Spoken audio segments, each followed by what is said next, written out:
Peace to the family. Get some people enough time to come up in the room. I can't even see. Let's see. All right. Oh man. Water. Peace to everybody coming in. Everybody coming in. Some time for some people to come up in the room. Man, today we're gonna talk about the situation with ABC News. ABC News recognizing foundational Black Americans on Black History Month, and I think it's important that they're recognizing foundational Black American history, and they're not just recognizing it; they're actually calling us by the name that we want to be called.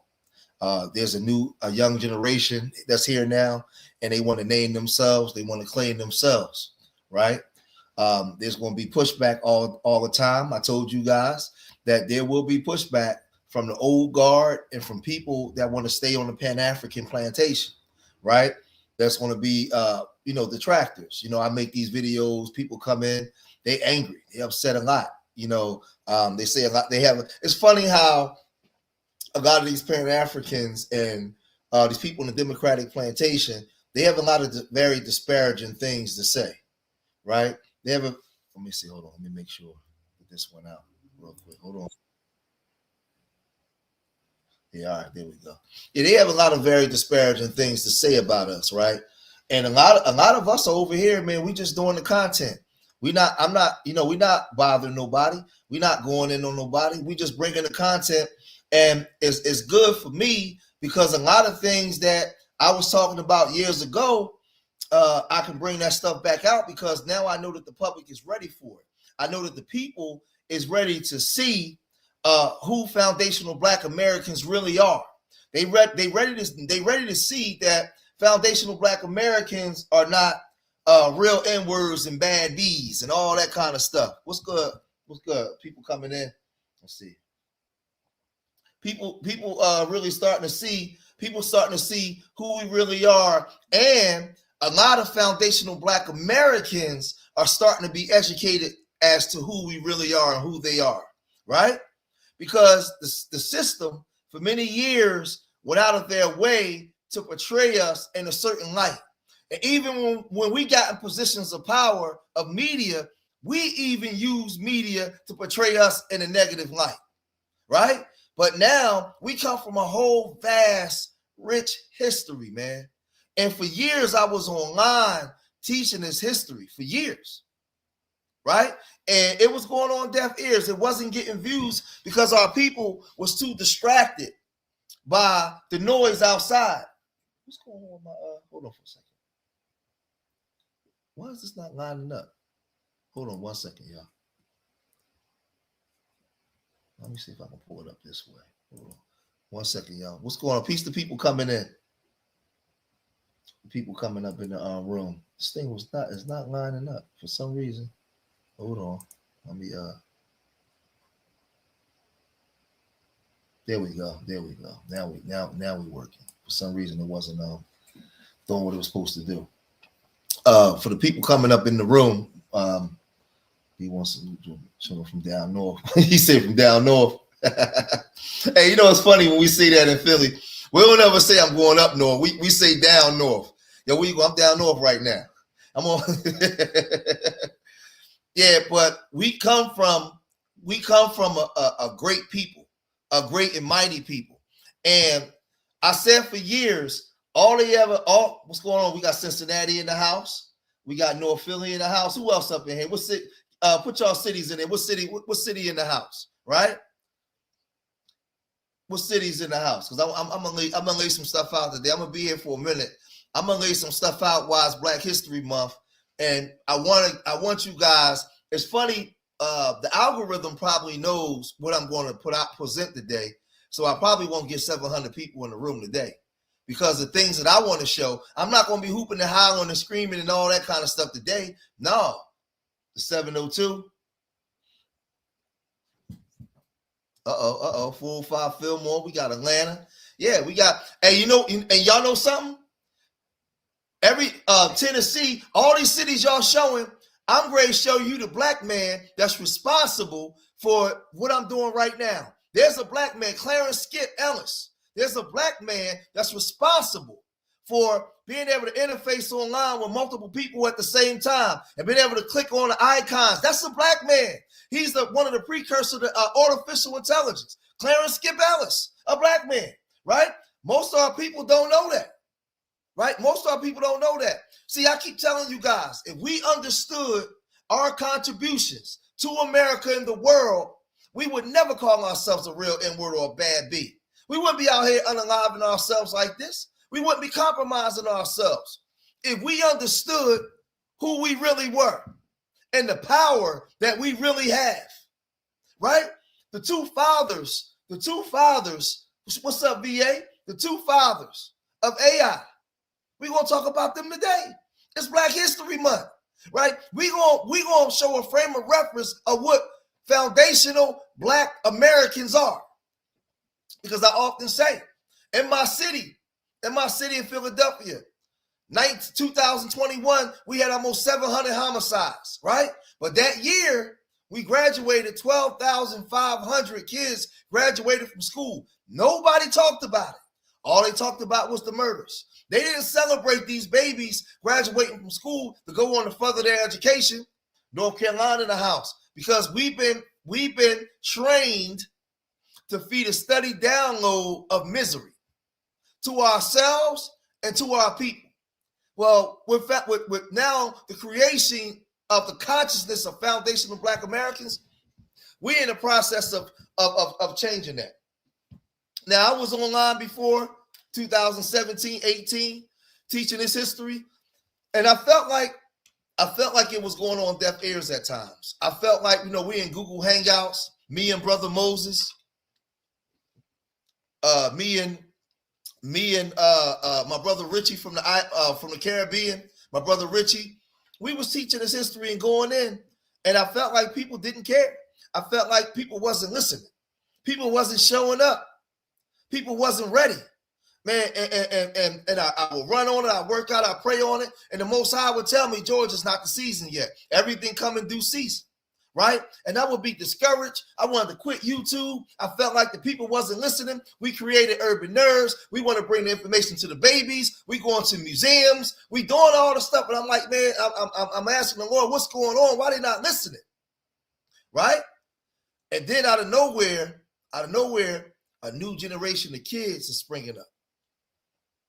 And now they're online and they're talking about foundational Black Americans and they're talking about this history and they're bringing up the elders of the past. And we're moving forward now on naming ourselves, claiming ourselves, and no longer being taken advantage of or being a footstool for other groups, right? And we're getting a lot of pushback from a lot of people. Because I'm going to tell you something. A lot of these Pan-African groups, and I can say this because I come out of Pan-Africanism, they spend more time talking about Africa, East Africa and Egypt, West Africa, but they did not spend enough time talking about the accomplishments of foundational Black Americans here. I know that. That's why I created Urban Nerds, because there was no room in the Pan-African structure where they were talking about the accomplishments of Black Africans. Where they was talking about the accomplishments of foundational Black Americans. It wasn't there. It wasn't there. They was arguing Egypt, Africa, and everything else. I was talking about the community. For a long time, we were talking about the community. So now we have generations of babies that don't know the contributions. So what happens today, we have a whole bunch of FBA babies that's online today, right? We're going to fix this problem.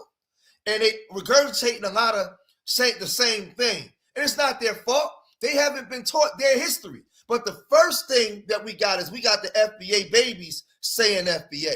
We got the FBA babies echoing what we're saying now. Finally, for the first time in many years, we got the FBA babies now not talking about being real niggas and bad bees. They talking about foundational Black Americans now.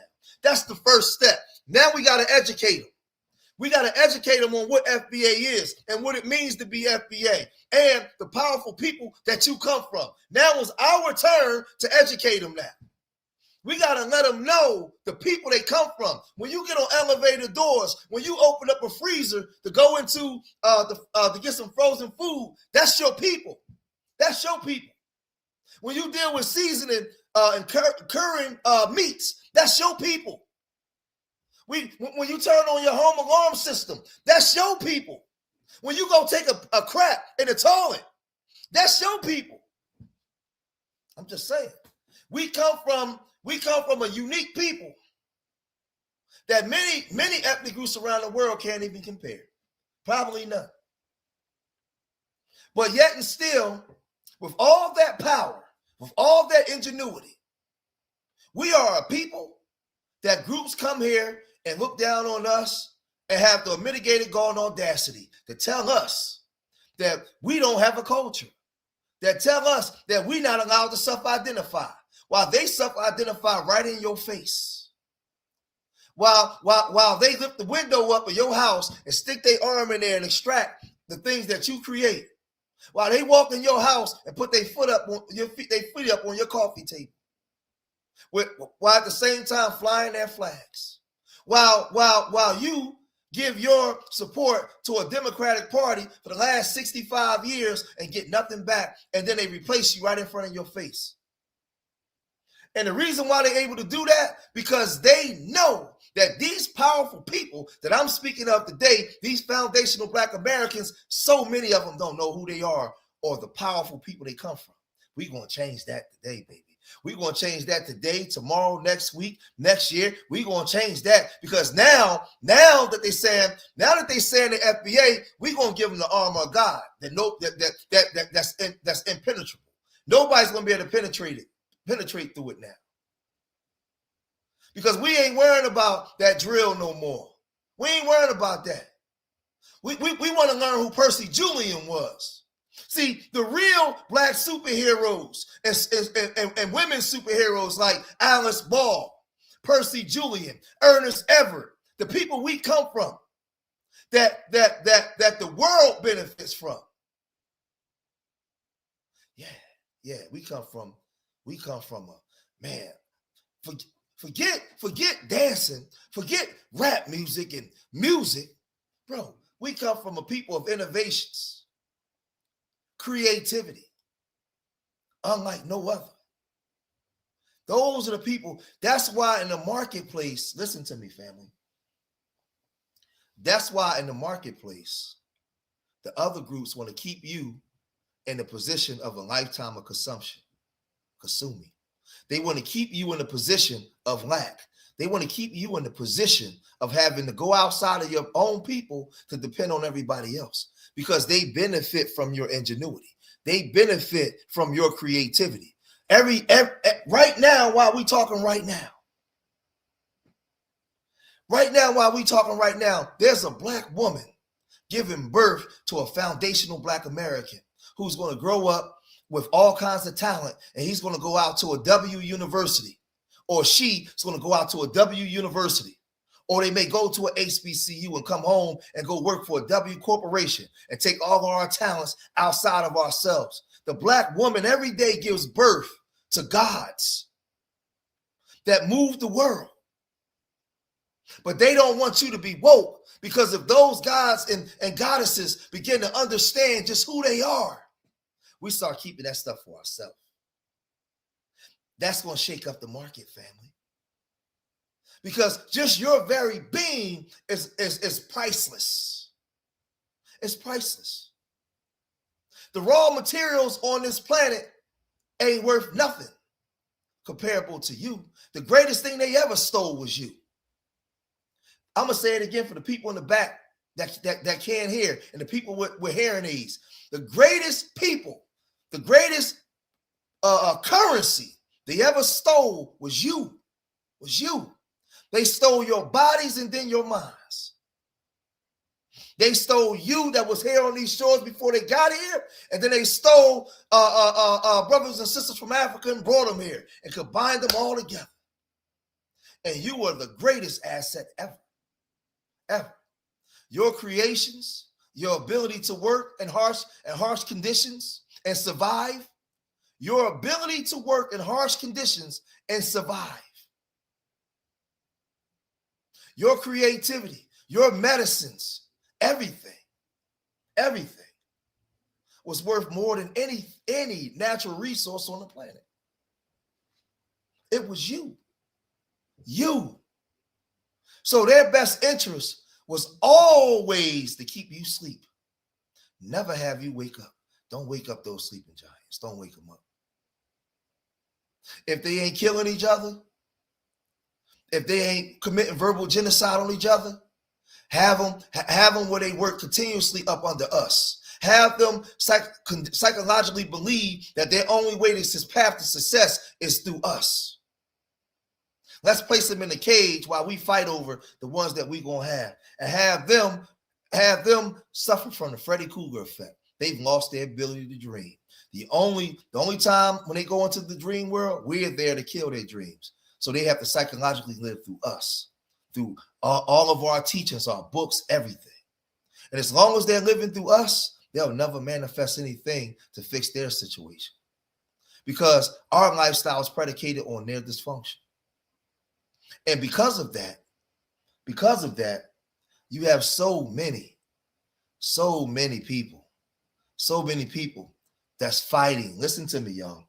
That's fighting. You got to forgive some of our people. A lot of our people don't know no better.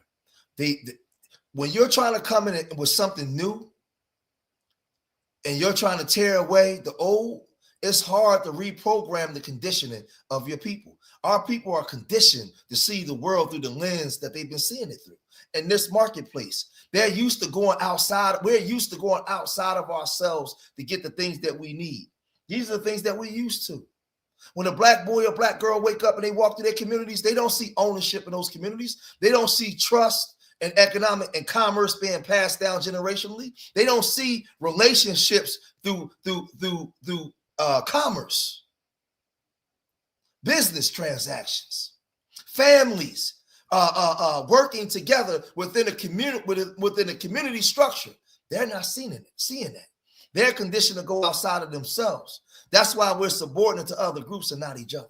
That's why it's so easy to commit verbal genocide on each other, because you don't feel like in your mind that you're relying on your brother or your sister for anything but other people.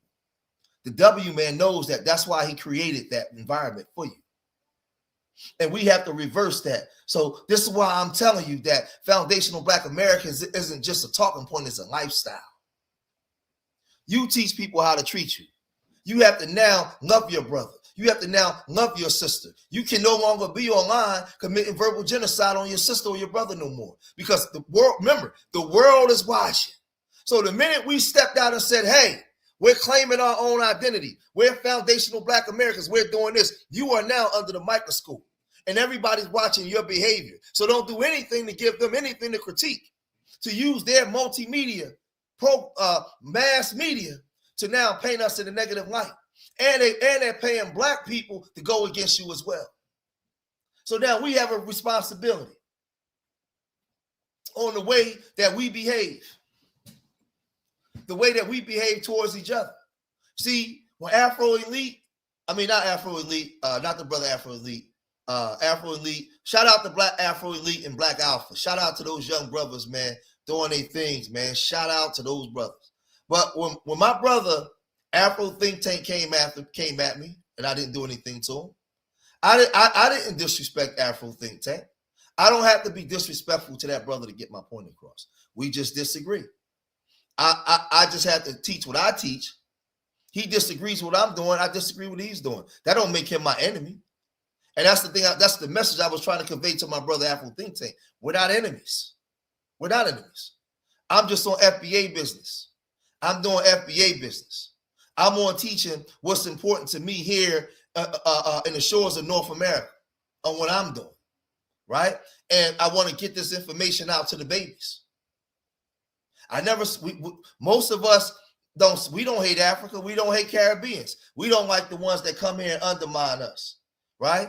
That undermine us. We want to get this information into the mouths of the young brothers and sisters now that's going out propagating FBA words and knowing the history of foundational Black Americans, where we can begin to move forward. That's all we want. That's what we want. So when I share my screen today, we're going to get into some stuff today, because I was teaching this stuff years ago, man. I was going in on this stuff, right? But the world is really starting to take notice. The world is really starting to take notice. It's starting to take notice to the point where I'm going to tell you, I'm going to say something. I'm going to make a prediction. Going forward, you're going to start seeing a lot of these Black publications, a lot of these Black left-wing, a lot of these Black left-wing people are going to start acknowledging FBA going forward. They're going to try to commandeer it, to use it in their way. Roly-poly and them, they're going to try to adopt foundational Black Americans, because it's taking on a life of its own and it can't be stopped. The minute ABC and the radical right and everybody starting to recognize it, it's going to go to a play where the old play is starting to be played out, because the Democrats already made their move. The Democrats made their move where they're now, where it's been revealed what their plans are for the future. Their plans is pro-immigration and replace you. Don't honor the things that you asked for. Pro-integration, LGBTQ rights, and pro-integrations. The things that you asked for is on the back burner, right? So they've made their move. And now the radical right knows that the greater Black community and the younger, remember, the younger voting block of the foundational Black American community, the younger voting block, 18 to 30, is not rocking with the older voting block. It's not happening. And the world is taking notice. Remember what I'm saying to you. The voting block for foundational Black Americans from 18 to 30 is not rocking with the older generation. And the Democrats are taking notice, and the radical right is taking notice. And this is why they're starting to mention FBA, because they want that voting block. That voting block from 18 to 30, they hear us. They say, oh, snap. Them Negroes finally woke up. They not just sitting here just taking anything no more. They not taking scraps off the table no more. They hear you. See, listen, if they didn't feel like you had leverage or they had to respect you, they would never have foundational Black Americans on ABC. It's on ABC because they watch going to the midterms. They're watching that voting block. Listen to me. They're watching that voting block of those millions of foundational Black Americans' votes, and they want it.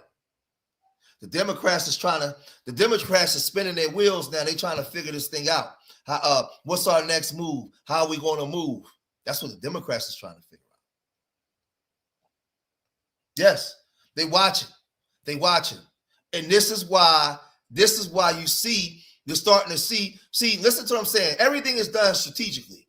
When you hear Tucker Carlson mention FBA, they study the voting blocks and the different demographics and ages of voters.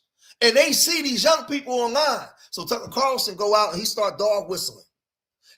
He starts saying things, all the talking points the FBA use. He's not our friend, but he's using the talking points. He starts sending out the dog whistle. And now ABC comes with it. I wouldn't be surprised if Roland Martin start to try to use it at some point, because they're going to have to. Because the Democrats have lost the young voters of at least 18 to 35. They totally lost them. The majority of them, they lost them. He's going, unless the Democrats come with another woman, a Black woman for president, because if they come with another Black woman for president, psychologically tricking you, then they'll get 90% of the Black women to vote for. They know that already. But if they don't, they ain't got that voting block is done. Because these young guns, these young FBA kids, they ain't going for it. They ain't riding with it. They no longer going for it. It's not working. Them days over, Jack. And I'm so happy. You got to look at things from a political perspective.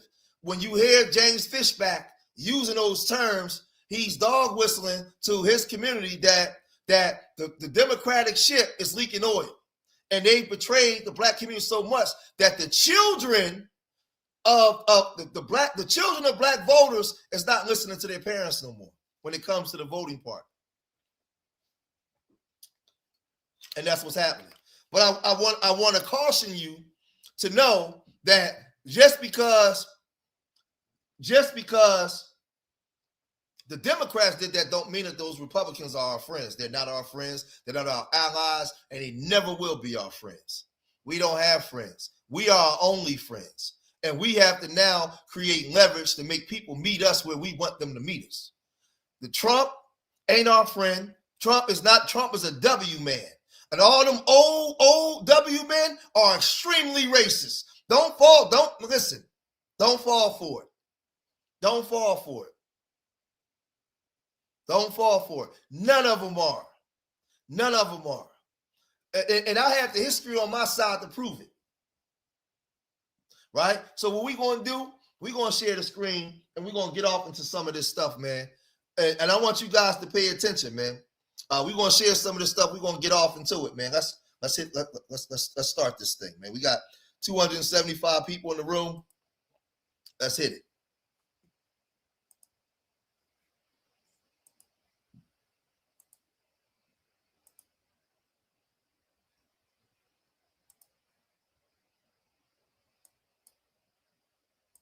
On this Black History Month, we're highlighting foundational Black Americans whose ingenuity, innovations, and labor play a critical role in American culture and infrastructure, including Alexander Miles, who invented automatic elevator doors in 1887, and Garrett Morgan, who invented the 3-light traffic signal in 1923. And our next guest is working to ensure that foundational Black Americans' contributions are known. Before the modern day toilet, the can, the pot, the throne, the john, whatever you call it, going to the bathroom used to be messy, uncomfortable, it smelled bad, and it could also spread disease. All that began to change because the foundational Black American invented the modern indoor toilet, and his name was Thomas Elkin. Yeah, thank goodness for Thomas Elkin. And that is just one of many videos made by author and creator of Foundational Black American Legacy, Teresa Allman. She joins me now. Teresa, hey, thank you so much for your time. But I was curious, what inspired you to make videos spotlighting foundational Black Americans? Alex, this goes back a few years ago when I was in kindergarten, and it was my first Columbus Day in school, and I was very excited. I sat there and I was allowed to share something. And what I told the class was that my father said that Columbus did not discover America because people are already here. And I don't remember what happened. That was quite a while. You pause there for a minute. I want y'all to pay attention. She said that her father told her that Columbus didn't discover America because there was already people here.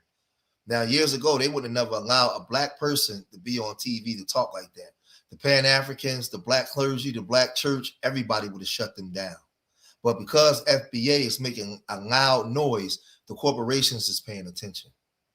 Because you're waking up and you're declaring your own sovereignty over yourself now. You're saying we're no longer going with those narratives. We're going on truth. So now it's on, the corporations is recognizing it. Because if this was 1988, this wouldn't happen. This wouldn't happen. The Black church and the Black clergy and the Pan-Africans would never allow this to happen. Ago, but I do remember feeling that his story may not be accurate or truthful. And from that day on, studying about what happened in America was just not sitting well with me. So it was my desire to change that feeling and teach about the inventors, foundational Black American inventors, because that's something people can resonate with. There are inventions all around us that were improved and created by foundational Black Americans.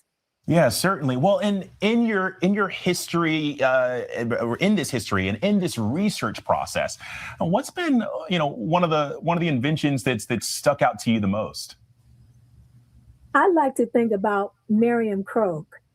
It is because of her ingenuity that you and I are able to use Zoom technology to put voice over internet protocol. She's still alive. And Skype and FaceTime, when we're able to pay and transfer money over our cell phones, it's because of her. Now, I want y'all to understand how important that is.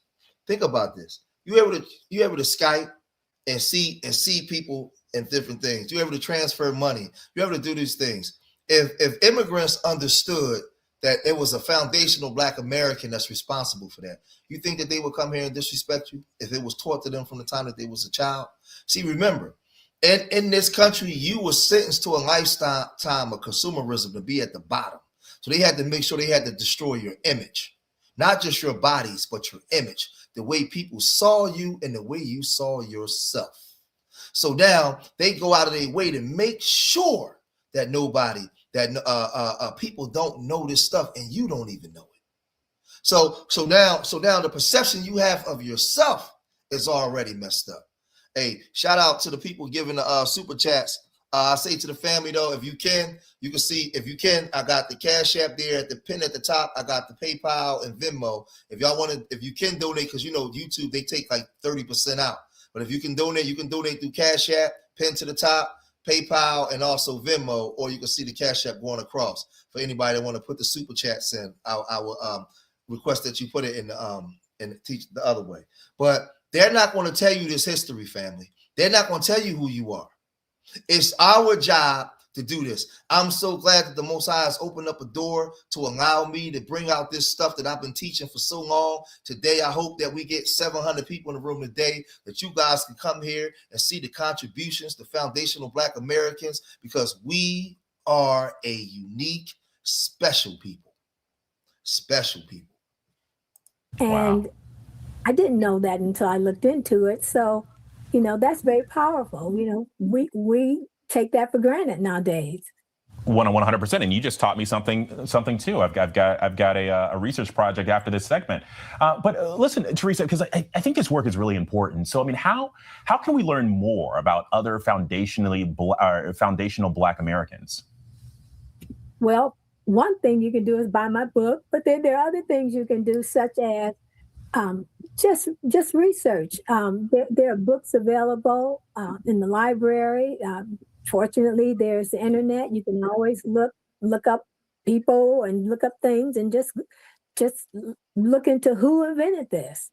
And people are surprised because what I enjoy about my publishing company is that people are doing their own research. And that's what I want to see, is people actually researching and learning for themselves.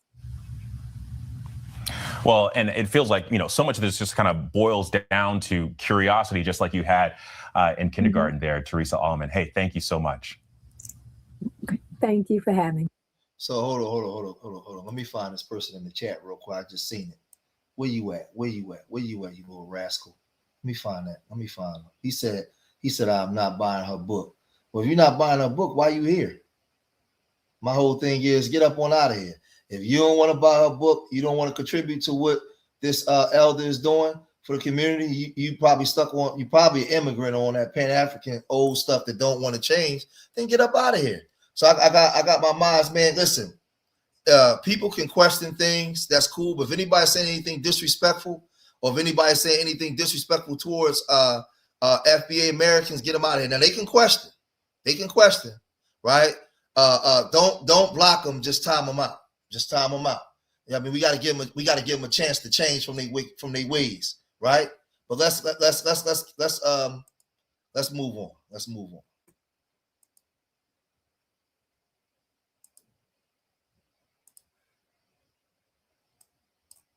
Check this out, right?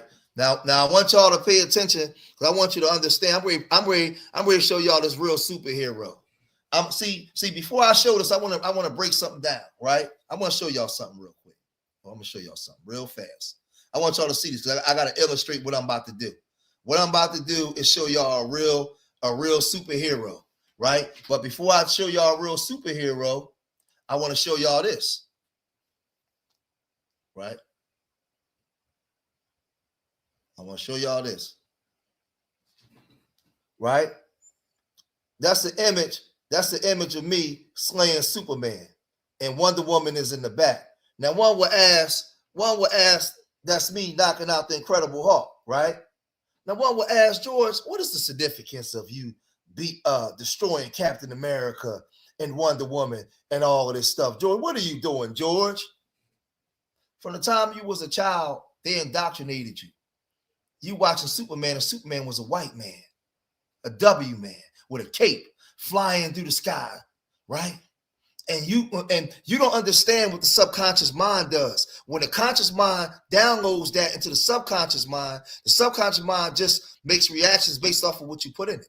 So now when you depict the white man as Superman and the Man of Steel, and he saves and does this, what do you think that does to your subconscious mind?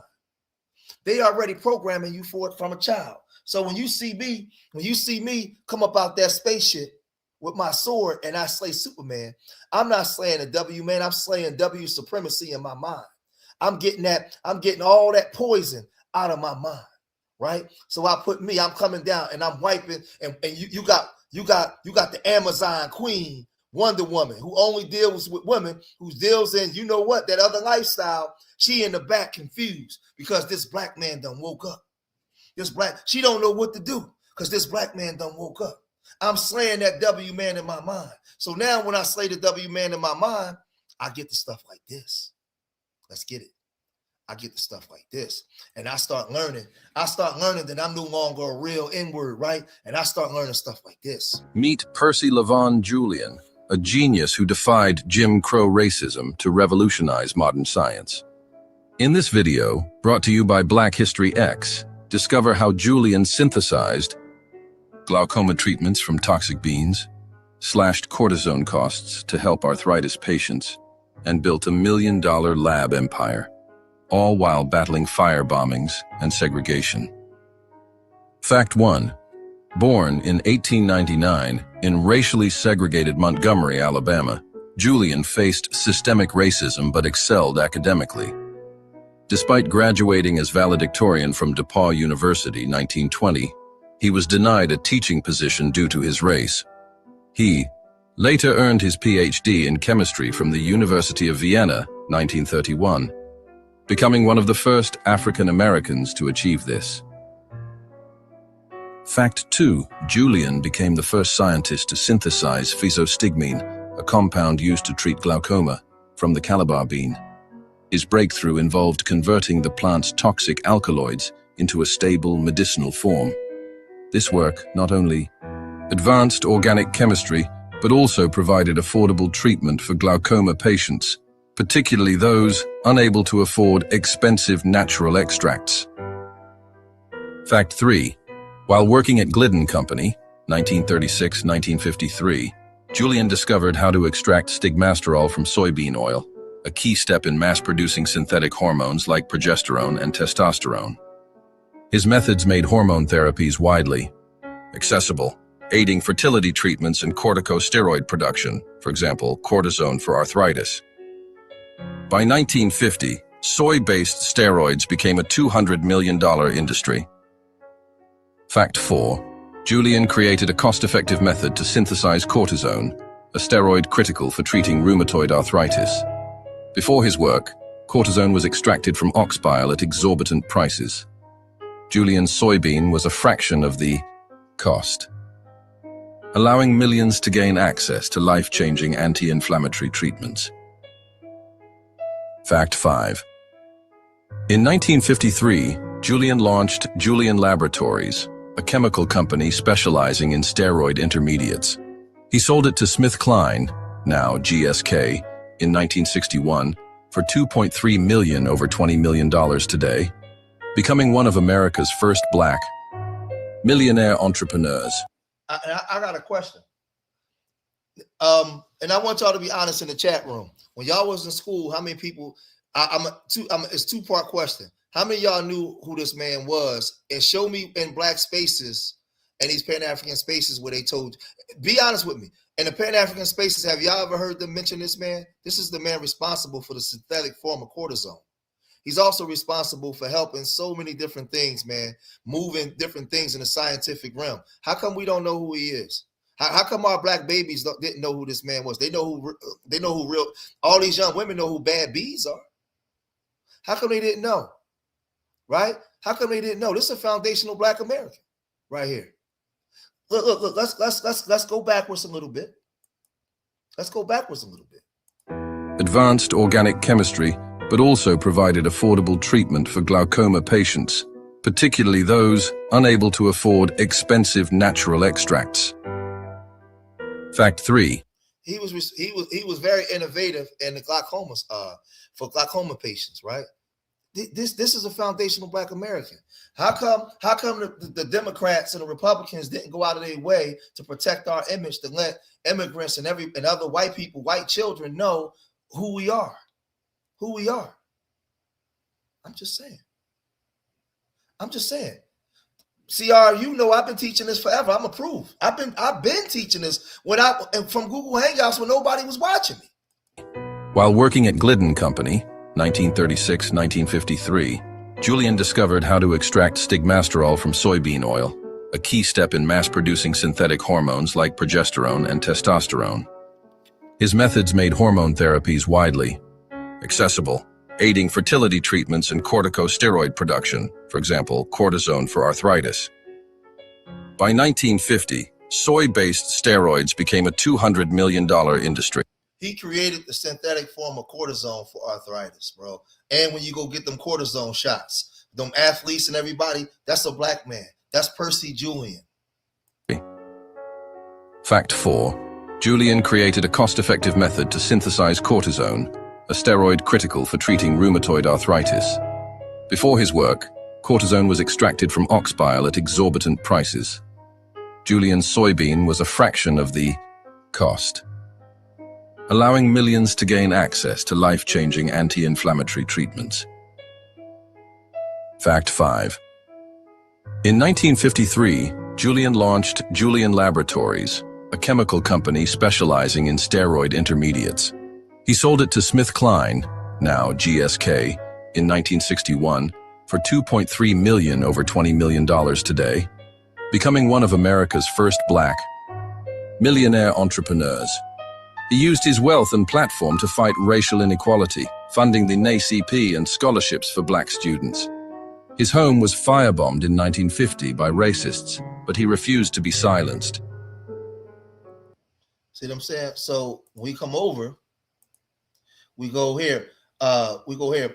Percy Julian was an American chemist and a pioneer in the chemical synthesis of medicinal drugs for plants. Julian was the first, not the second, he was the first. He was the first person to synthesize the natural product promethazine, and a pioneer in industrial large-scale chemical synthesis of the human hormones progesterone and testosterone from plant sterols, such as, I can't say that word, and cisterol.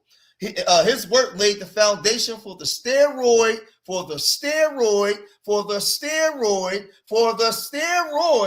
drug industry production of cortisone, other corticosteroids, and artificial hormones that led to birth control pills. Julian started his own company to synthesize steroids intermediates from Mexican yams. His work helped to greatly reduce the cost of steroid intermediates to large multinational pharmaceutical companies. Right, man, this dude wasn't no joke. This is one of our superheroes. They're not going to teach this to Black boys, right? So instead of you wanting to be a bad boy, they got you on a whole nother trip, right? But watch this though. So now we move from Percy, right? We move from Percy, and we go across the street to one of the fathers of AI, one of the fathers of artificial intelligence. Let me ask y'all a question. Let me ask y'all a question. Hold on for a second. Hold on. Let's do this. How many of y'all put a 1 in the chat if you ever heard of this man, Clarence Skip Ellis? Before I start, put a 1 in the chat if any of y'all ever heard of this man named Clarence Skip Ellis. Put a 2 if you didn't know him. Put a 1 if you know him. Put a 2 if you never heard of a man named Clarence Skip Ellis. Put a 2 if you never heard of him.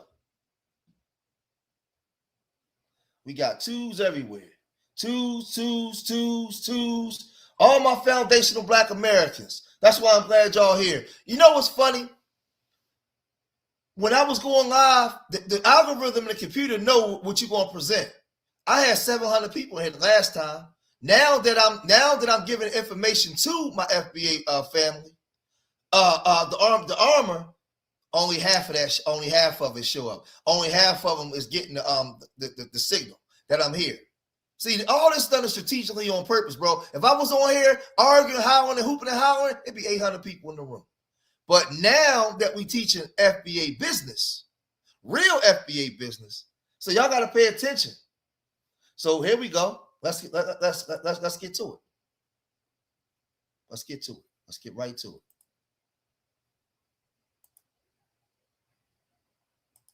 Knowledge into stone. The architects of computing laid the groundwork for the digital kingdom we now inhabit. Among them was the great Dr. Clarence Skip Ellis, a sorcerer of algorithms born in 1943 in Chicago, Illinois. He was the first Black individual to earn a PhD in computer science and was a pioneer in the development of groupware, technology that allows multiple people to collaborate on the same computer. Now, I want y'all to listen. Right now, we on computers. This man is responsible for what we're doing right now. He developed this thing called groupware. I want y'all to pay attention. Pan-Africans ain't going to teach you this. I want y'all to pay attention. Multiple people to collaborate on the same computer-based project in real time. His work at Xerox PARC on the same computer-based project in pioneer in the development of groupware, technology that allows multiple people to collaborate on the same computer-based project in real time. His work at Xerox PARC influenced modern collaborative tools like Google Docs and Microsoft SharePoint. In addition to his contributions to internet-based collaboration, Ellis also worked on object-oriented programming and database management, which played a crucial role in securing and structuring data for online applications. Without his innovations, modern collaborative computing and data security in cloud-based applications might not exist, severely limiting how teams work together online. Worst-case scenario, without Ellis's innovation, online collaboration might have remained inefficient, forcing companies to rely on outdated, manual methods for document sharing and teamwork, severely slowing down global productivity, essential components of today's internet-based workflow. The internet became widely accessible thanks to the advancements in personal computing. And Dr. Mark Dean. Now, this is the thing. Clarence Skip Ellis, right, is responsible for these things. Now, watch this, right? Watch this. Watch this. Dr. Clarence Skip Ellis was a computer scientist, and he was the first African American to become a fellow of the Association of Computer Machinery, ACM. Ellis was the first African American to obtain a PhD in computer science. Without him, programs like Google Docs would probably not exist. Ellis grew up in the South Side of Chicago and didn't have an easy life as a teen. He took up computer operating's job to support his family. Dr. Clarence Ellis' supervisors gave him only menial tasks. But his curiosity led him to train himself. Self-trained brother, right? Self-trained. Hold on, let me move this over. My fault. Self-trained brother, right? After his PhD,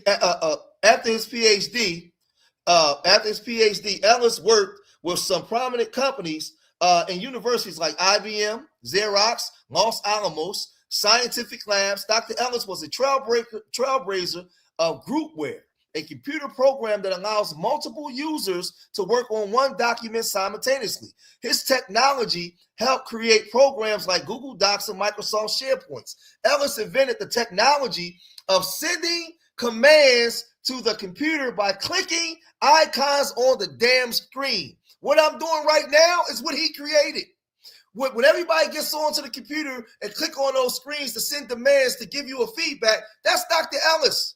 That's a Black man. That's a foundational Black American. How come all these people don't tell everybody that?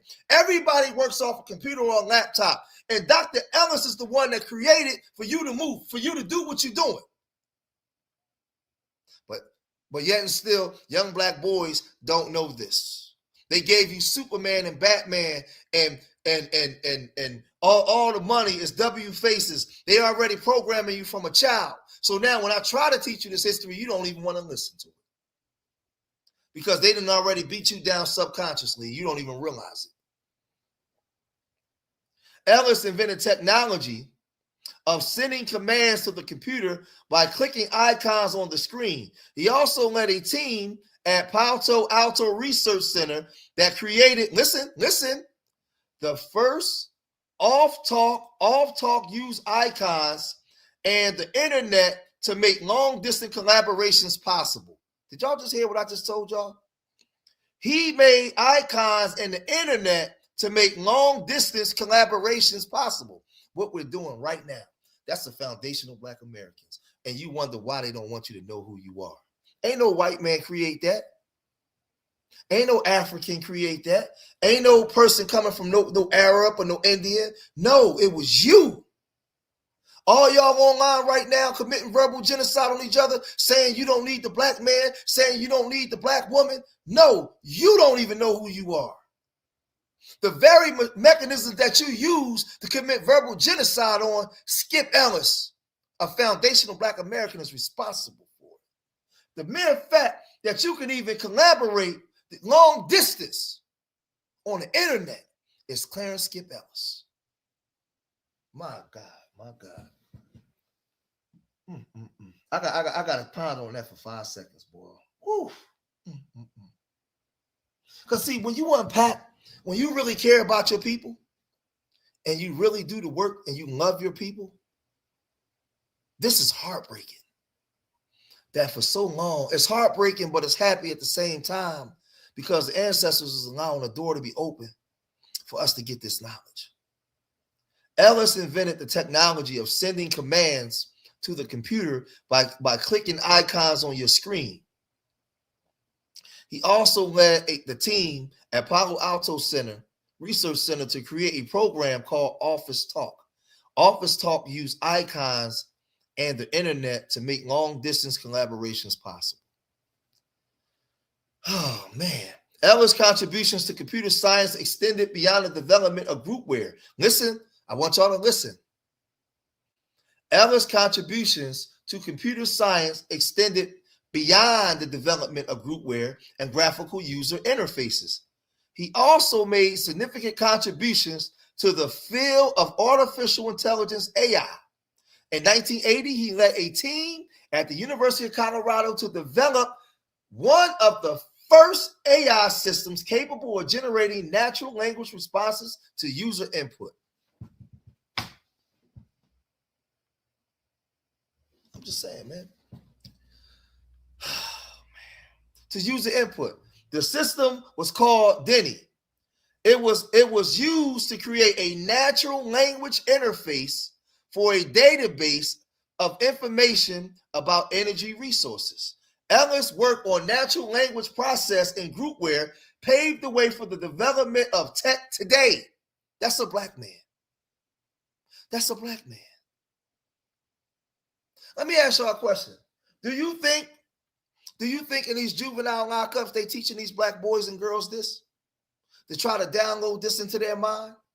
Do you think that they telling a black boy, yo, while you got that gun in your hand, you know it's a black, you are a descendant, you come from black people that created this whole AI movement, this whole internet thing. You know you come from those people, right?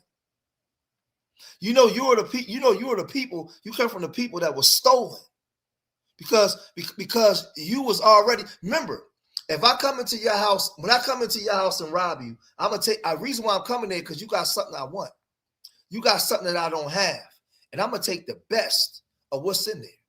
So you come from a people that was stolen. The reason why they was stolen, because they were the best in the world. And was brought and sold.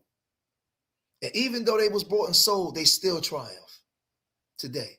They still influence the world. You said that they had no language, no culture, no body, no head. They didn't even know their fathers. But yet and still, they still influence the world.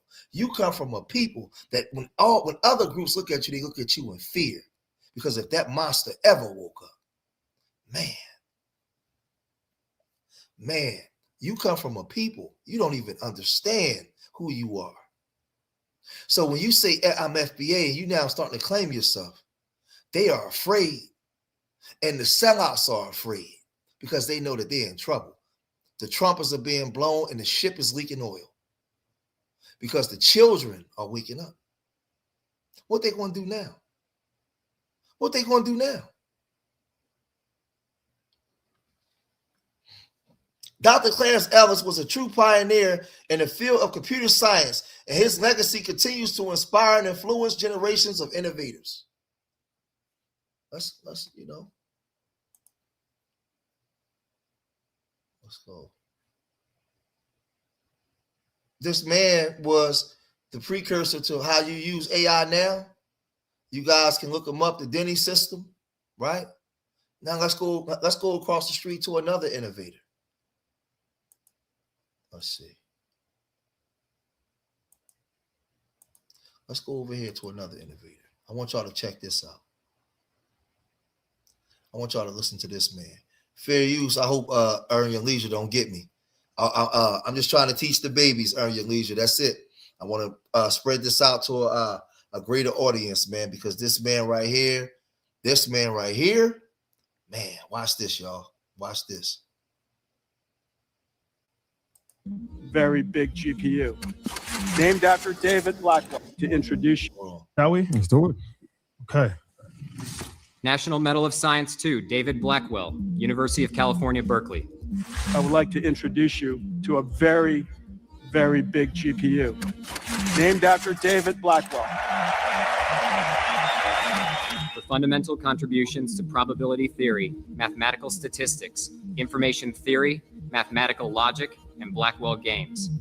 David Blackwell was a great amongst greats. He was the great, great, great mathematician among great mathematicians. Blackwell was a pioneer who was ahead of his time.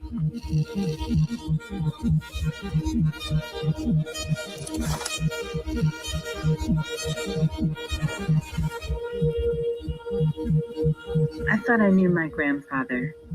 Eggs at dawn, martinis at dusk, and a 5% dividend man all the way. Years later, NVIDIA named their platform Blackwell. That's when I start digging and discovered my grandfather, Professor Blackwell, architect of the mathematics behind artificial intelligence.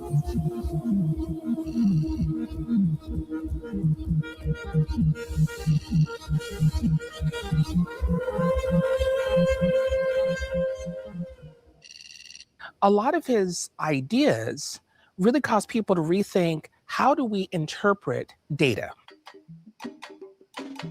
There are many, many standard tools that people use all the time that are named after David. You know, Blackwell spaces and the Rao-Blackwell theorem. Blackwell nowadays is known for what's called the Blackwell-Rao theorem. Sort of like saying if something happens frequently enough, you should be able to kind of predict what's going to happen next. However, there might be some bias in some of that data. That's essentially what the Blackwell-Rao theorem tells you, is that there's a way you can kind of estimate what should happen, but then minimize the bias that you would have there in the data. And this is an amazing approach to doing statistics.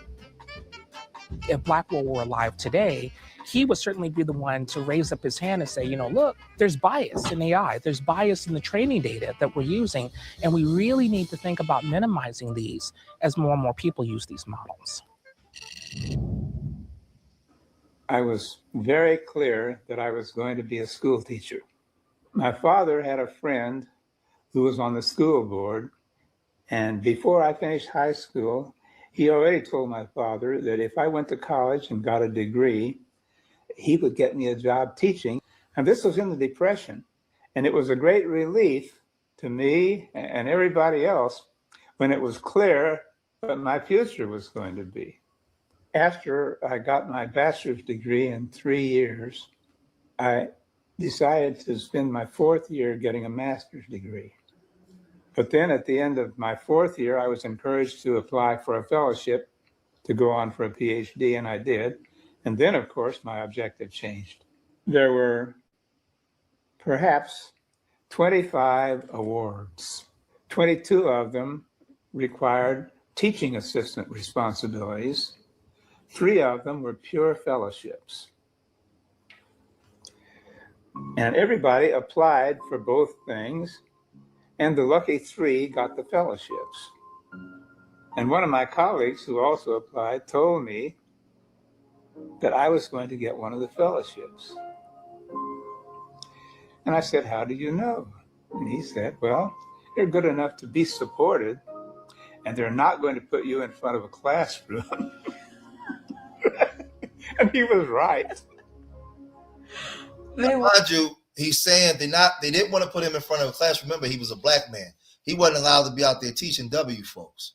But they all took his theories, his Rao theory, that was one of the precursors for artificial intelligence. Him and Clarence Skip Ellis, these are like the fathers. They kept them in the background while using their innovations. So y'all got to pay attention, because sometimes when we start, see, it's real fashionable when we holler and scream and we scream at FBA. But now when we in the classroom, it's not that exciting. But this is where the meat, this is where the food is, in the classroom. We got so the numbers can't go down, the numbers got to go up. Y'all got to pay attention, right? Share this, put it out to everybody. Y'all got to get this information, man. We're not going to put you in front of a classroom because I'm black.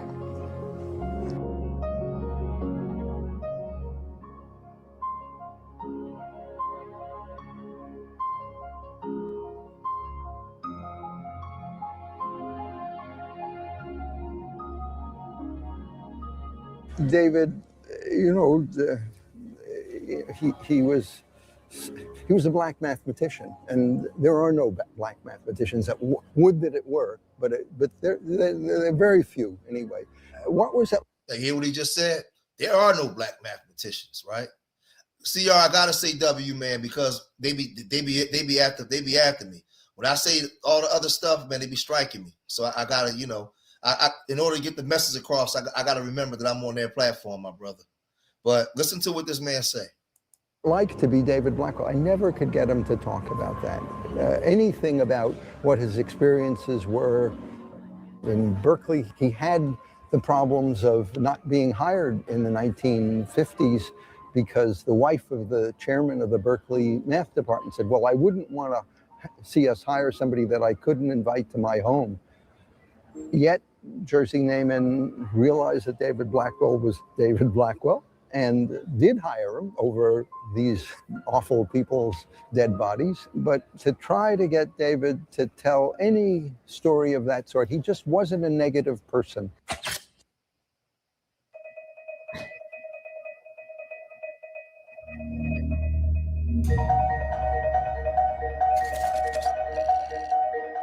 My grandfather came to UC Berkeley in 1954. That was the same year that the Brown versus the Board of Education came down, 1954. And my grandparents are driving across the country with their 7 kids with the Green Book. There was this book that they had to use to get across the country so they knew where they could sleep, safe places that they could sleep. Then when he got here, he wasn't offered the customary hospitality. And so he went, and they didn't have housing. They slept in Tilden Park for 2 months. Why? Now, I want y'all to understand something, right? As they get into what he actually did. Our people triumph despite all these hiccups and things that all the pitfalls they placed in front of them, all the horrible accommodations and everything else. We still, our people, just imagine, I want y'all to understand something when I'm telling you why you got to keep fighting. Just imagine if our grandparents would have said, man, I don't care about, man, I only care about what going on in my household. I don't care nothing about them niggas over there. Imagine if your grandparents said that, like the stuff we say today. I only care about myself. Well, imagine if this Dr. Blackwell would have said that. Imagine if Clarence Skip would have said that. Imagine if Percy Julian would have said that. Imagine if Fannie Lou Hamer would have said that. Imagine if Mary Bethune-McLeod would have said that. Right? Imagine so many would have said that. Who the hell we think we are to be, with all the freedoms we got today, to be saying, I only care about what's going on in my house. No, you only able to care about what's going on in your house because the sacrifices of the people before you cared. And they was thinking futuristic. They weren't even thinking about themselves. They was thinking about the people that come after them. They was creating a better world for their grandchildren and the ones that come after them. And you got the audacity today to say, I only care about what's going on with me. You're selfish, you know what? There's things that they had to go through. The things that they kept pushing forward. And he would go commute and teach at the school. 7 children. When we traveled, and we did travel a lot in the car, in the station wagon, when we would travel, he would have a map, and he would give each of us a map, and he would have gasoline estimates, time estimates for how long it was going to take us, estimates for how long we go to the bathroom, estimates for what the traffic was going to be. But along the way, he kept us all engaged at our own level. And it was remarkable to have children 10 years apart, one is very young, the other one is much more mature, and still keep them all engaged. They somehow felt equal to the challenge. It was just reflective of his considerate manner of teaching. Your grandfather was the most delightful, friendly, warmest person. I just remember him with a smile on his face.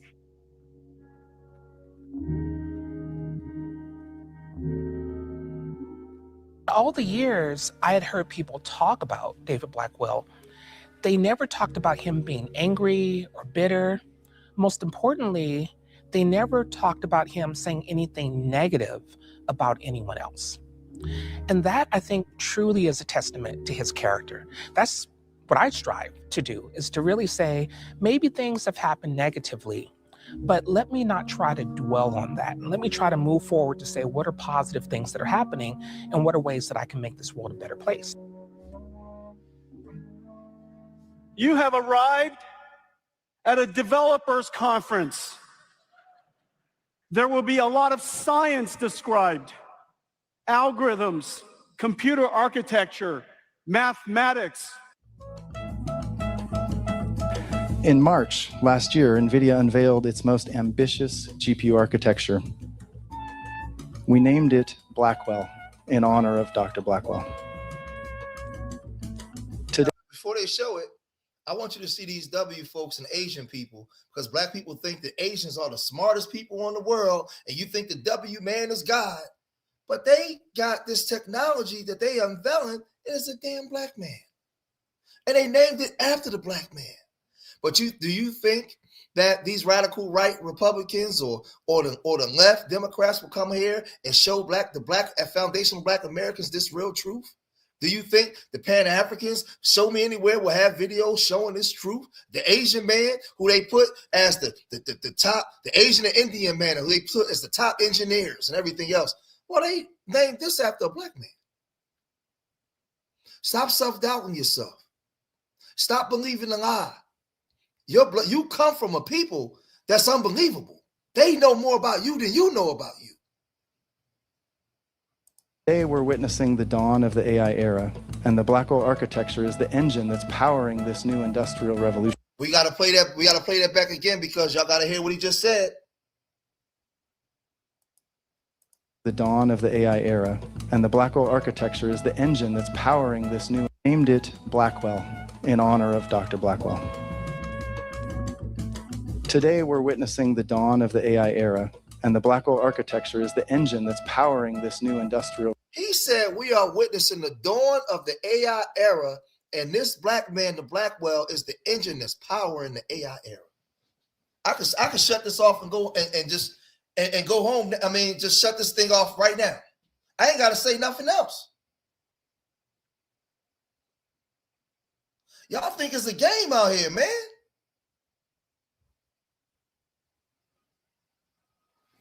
Hold on for a second. Hold on.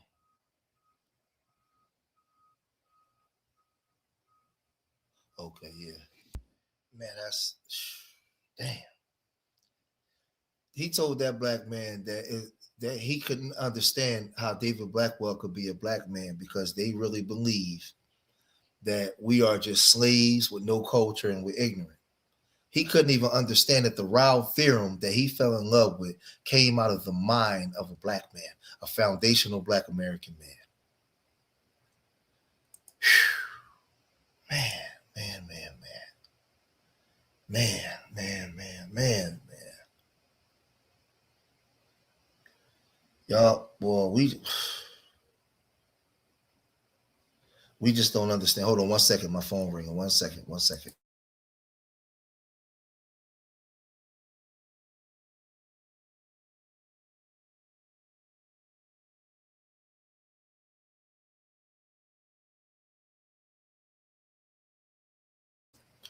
We don't understand. So now listen, right? So now we go over here, right? Hold on a second.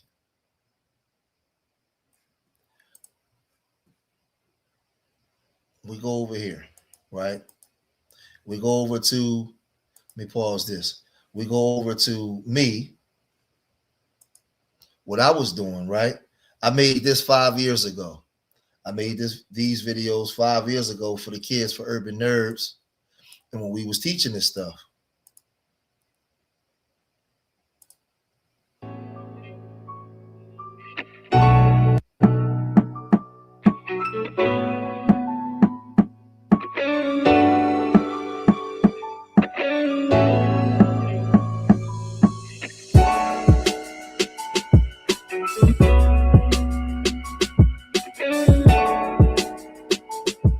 Our next inventor is scientist George Carruthers. Born October 1st, 1939 in Cincinnati, Ohio, Carruthers built his first telescope at the age of 10. In 1957, Carruthers graduated from Chicago's Inglewood High School and entered the engineering program at the University of Illinois. Carruthers earned a bachelor's degree in physics. And in 1971, he earned a master's in nuclear engineering in 1962 and his PhD in aeronautical and astronautical engineering in 1964. November 11, 1969, Carruthers was awarded a patent for his image converter for detecting electromagnetic radiation. During a 1970s rocket flight, Carruthers' ultraviolet telescope or spectrograph, an image converter, provided the first proof of the existence of molecular hydrogen in interstellar space. Carruthers' invention was used in 1972 during the first lunar walk of the Apollo 16 mission. For the first time, scientists were able to examine the Earth's atmosphere and see UV images of more than 550 stars and galaxies. In 1980, one of Carruthers' inventions captured an ultraviolet image of Halley's Comet. In 1991, he invented a camera that was used in the Space Shuttle mission. In 1996 and 97, he taught a course in Earth and space science for Washington, D.C. public schools science teachers. In 2002, Carruthers began teaching a course at Howard University. In 2003, Carruthers was inducted into the National Inventors Hall of Fame.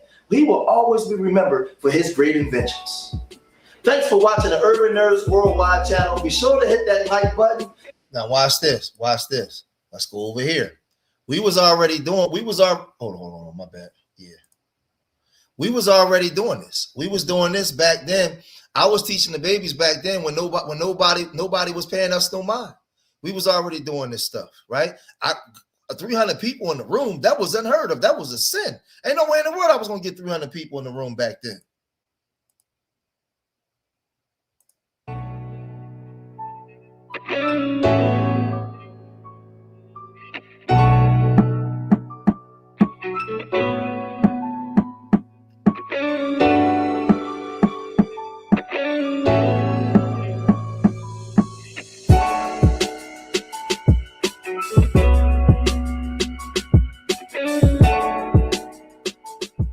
Patricia Bath was the first African-American to complete a residency in ophthalmology and the first African-American female doctor to receive a medical patent.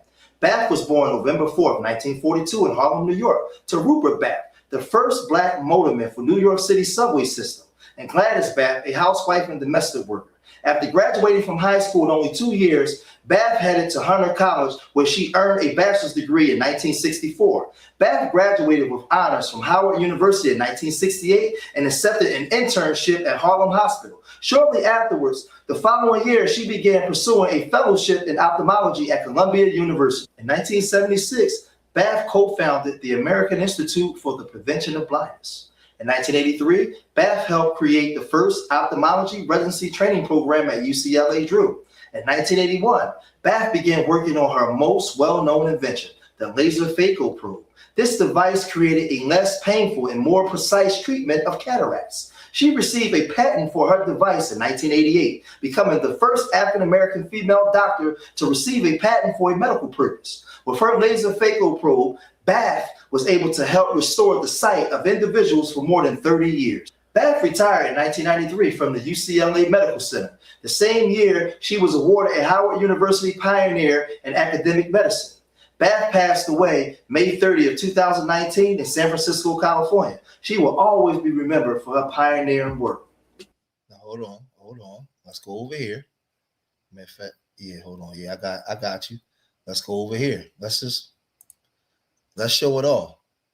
Let's show it all. This is what we was doing. And this was the thing, though.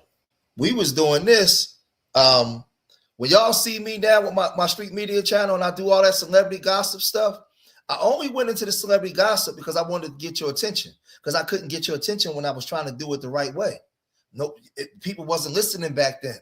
They listening now. So now God has opened up the door for me to go back to these teachings. This is old stuff that I was already doing. So when people say, oh man, you doing that gossip stuff. Well, when I was doing this, y'all wasn't listening.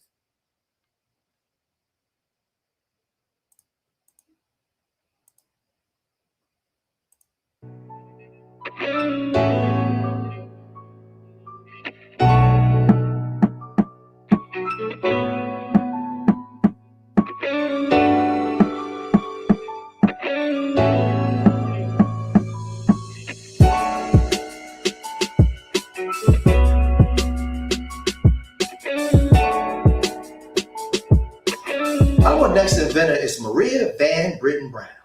Born in Queens, New York on October 22nd, 1922, Maria is credited with creating the first home security system in 1966. Brown's security system was the basis for the two-way communications and surveillance features of the modern security systems. Maria's original invention was comprised of peepholes, a camera, monitors, and a two-way microphone. The final element was an alarm button that could be pressed to contact the police. Brown's invention laid the foundation of security systems used today, such as video monitoring, remote control locks, push button alarms. Her invention is still used by small businesses, small offices, single family homes and apartments. Brown received an award from the National Science Committee and an interview with the New York Times in 1969. Maria Van Brown is also the creator of the first closed circuit TV. We will always remember Maria Van Brown for her great inventions. Now, I want to do this, right? I want to go over here for a minute. I want to do this for the people, right? I want y'all to see. I want to bring in the legend real quick. We want to go over to Barbara Jordan, right? We want to bring in Barbara Jordan. And years ago, in the 90s, she spoke about immigration. And she brought up immigration back then. Damn, it's funny how, and this is the stuff I'm saying. I'm showing our inventions and people pouring out the room because they don't want to hear it. Y'all want to hear this kind of stuff, right? Now watch this. I feel like it's important to teach what I'm teaching now because you guys have to have a frame of reference of what it is, right? I would implore my brothers to start sharing their screen and teaching the people. We got to do more than just preaching to them. We got to show them who they are and the importance. We got to do more of that. So my brothers out there with those big channels that's out there that's pushing FBA, you got to show them FBA history. You can't tell it to them. You got to show it to them. And a lot of times people won't stay because they get bored, right? But we got to keep pounding this into their head until they get it. But let's listen to what Barbara Jordan talked about in immigration back then and how it hurts communities. Check this out. 1994. Denounce the hostility which seems to be developing around immigrants. That is not healthy. We cannot sustain ourselves as a nation if we condone divisiveness in this society of immigrants. At the same time, we disagree with those who label our efforts to control immigration as anti-immigrant. I believe quite firmly that we can quiet and dampen the flames which are surrounding public opinion where immigration is concerned. because people on both sides of this issue have engaged in too much hyperbole. We have got to put the matter of immigration back on a civil course. We have got to know that immigration really goes to the heart of who we are as a nation. If we are confident enough as Americans in our culture, we should welcome the legal immigrant. We should be able to accommodate diversity in our society. Are we strong enough to welcome those who ought to be in and retain a commitment to the rule of law by keeping those out who shouldn't get in? If we are to preserve our immigration tradition and our ability to say yes to the people who want to get in and seek entry, we've got to have the strength to say no to the people who are not supposed to get in. We need to make deport.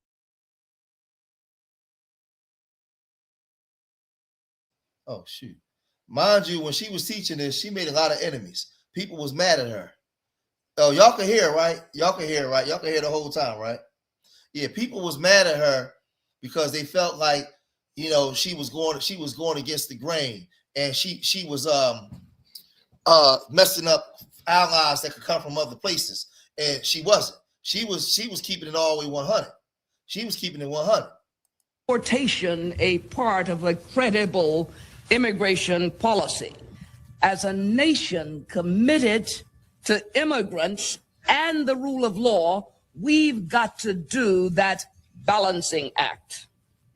The most urgent immigration problem we face today is the unauthorized entry of hundreds of thousands of illegals. That undermines our commitment to legal immigration. Although the illegal alien may be generally law-abiding, and particularly in good economic times, maybe we need the illegals, their entry in violation of the law is a violation of our national interest. We believe a credible approach to immigration must be comprehensive. First, border management. We support a very simple view about border management: prevent illegal entries, facilitate legal ones. The second part of our strategy, work site enforcement. Employment, we believe, continues to be the principal magnet for illegal aliens coming into the country. As long as U.S. businesses benefit from illegals on their workforce, they are not going to try to help us get on top of the problem.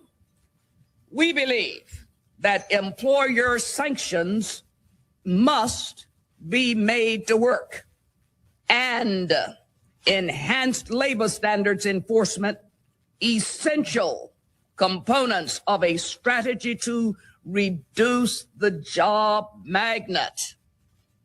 The third part of our recommendations, immigrant eligibility for public benefits. That's a major one. Man, God, where's all the big mamas at today, man? Listen, this is 1994, bro. This is the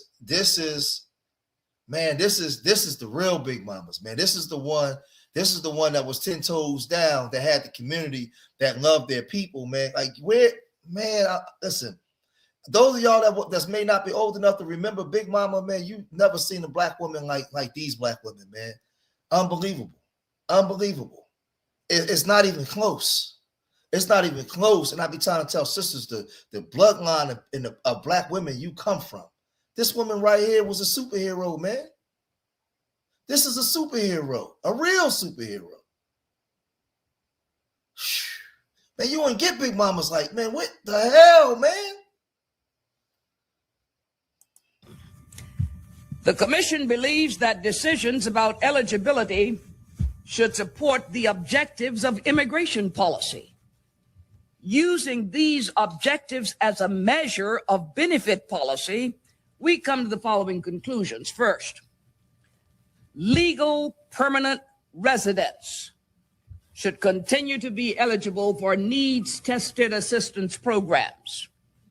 Our views on eligibility for benefits of illegal aliens are different from those benefits that are recommended for legal aliens. If an alien is in this country lawfully, he should receive whatever benefits a lawful resident receives. But if a person is here unlawfully, he should be entitled to no benefits. No benefits. Why the distinction between the eligibility of legal aliens and illegals? Illegal aliens don't have the right to be here. They broke the law to get here. They never intended to become a part of our social community, and they are not entitled to benefits. They have no intention to integrate.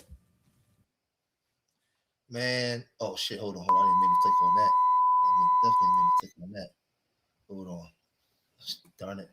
Let me reshare again real quick. Hold on. I didn't mean to click off that. Yeah, let me reshare and come back to this. She wasn't to be played with. Now I'm we're gonna turn up just a little bit for a second, right? So now when you hear this guy, right? When you hear these people come out, well, everything that I'm showing, everything that I showed today, right? And everything that I'm talking about, right? They still have people that spin in there. Oh, you know what? I forgot one thing. Yeah, I'm glad. Wait a minute. I forgot one thing too. This is real important. Before I get to him, I got to do this one thing. I got to show this one. Hold on. Where is that? Let's go here for a second, y'all. I forgot. Let's go over here to this guy right here. This is important. This is an African, right? Giving reverence to Black Americans, FBA Americans, and he's explaining, you know, how we influence the world and how Africans and other groups came here to America, right? And studied up under us and then took that fight back to their country. And he's educating South Africans on who Black Americans really are, right? So when I'm showing y'all our ingenuity and our inventions and all these different things, right? Our passion that we had to move ourselves forward, right? And all the ignorance that these other groups have of us, this African brother's telling the truth. Where you have educated Africans that respect Black Americans enough to even teach this. Okay, so I'm gonna have to put my own people, my own South African people on game here because it seems as if they are so clueless. There's a historical amnesia when it comes to us as a people. So this right here is John Langalibalele Dube. You can see the dates where he was born. John Langalibalele Dube is the founding father, one of the founding fathers of the SANNC, the South African Native National Congress. You guys know it as the ANC. And John was influenced by this man right here, Booker Taliaferro Washington, who wrote the book Up From Slavery following the Emancipation Proclamation in 1865. And here you have it right here. Dube enrolled in the Oberlin Preparatory Academy at the age of 16, the son of one of the first ordained pastors of the American Zulu Nationals. Right here, he went to Ohio. He studied in Ohio. Your founding father of the ANC that you all love very much, Nelson Mandela, Chief Albert Luthuli, Oliver Tambo, the founding father studied in Ohio, and he got training skills from African Americans. The Zulu Christian Industrial School was later renamed Ohlange Institute. Where does the Ohlange Institute? The American Tuskegee Program, which directly, not indirectly, directly influenced John Langalibalele Dube. Here's the proof. Ohlange High School was founded in 1900 after John Langalibalele Dube went to America asking Black Americans for money, asking them for money so he can fund and get the school running because he was inspired. This text right here, one of the most important texts. I'd even say, even for us as South Africans, we got to read this text, because this guy talks about how Black people can now industrialize coming out of slavery. And if you know your history, you'd know that Black Americans were the most technically, technologically advanced Black people at the time. We were still living in huts when they were driving automobiles. We were still using spears and shields when these guys were fixing electricity circuits. They were doing the Tulsa, Oklahoma in 1921, the richest Black community in the world at that time, while we were in mines mining for whites. Okay, so get your facts straight, guys. Let's not hate these people. These people taught us so much. Vocational skills, reading and arithmetic, getting us into civilization, because the technological gap between us and Abelungu was just so wide. So wide. Abelungu were just so far ahead of us. Now these guys were giving us some assists, trying to be like, hey, John Dube, do this. John Dube is talking to Booker T. He's like, hey, man, look, I need my people to be a little bit industrialized here. I need them to go to school. I need them to be skilled. I need them to know how to speak English. And this guy was like, okay, I got you. Here, do this. So I'm trying to detect where to lie, right? So now, yeah. So what I'm saying is this, man. We gotta stop playing, man. Like, hold on, let's get over into this dude, man. So let's go back across the street to these detractors, right? Let's go back to this dude.